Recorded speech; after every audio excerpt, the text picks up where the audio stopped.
Severe water shortage in Puerto Rico endangers 2.7 million out of 3.2 million. Recent climate conditions and poor water infrastructure has led to dry water reservoirs and water shortages across the country. The San Juan municipality has experienced 118 days of water outages in 2026, with its driest July in 120 years.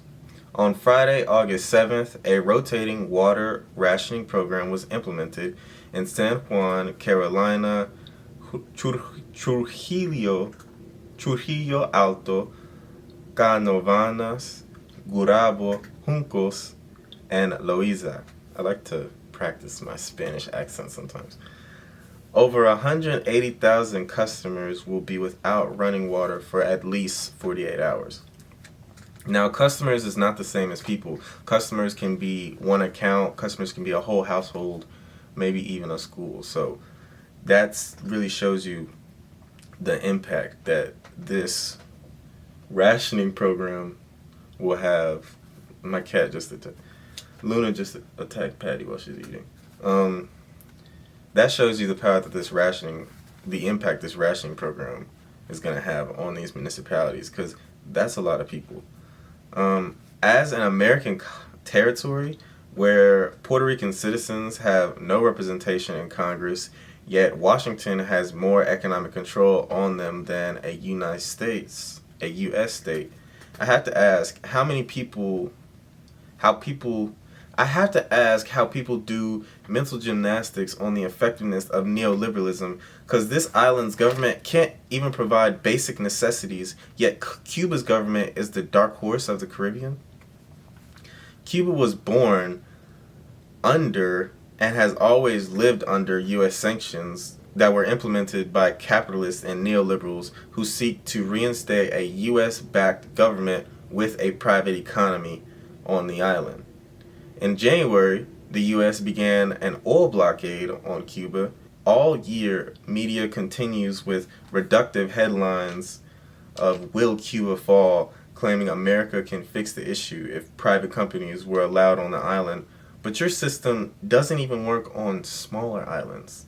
Now, Puerto Rico has been mostly claiming that these water shortages are due to climate issues, but we know that neoliberalism and capitalism speed up climate change, and we also know that those philosophies cause people to divert attention from basic public services and resources. So the philosophy of the Puerto Rican government has left their civilians vulnerable and exposed to an issue that the government is a part of.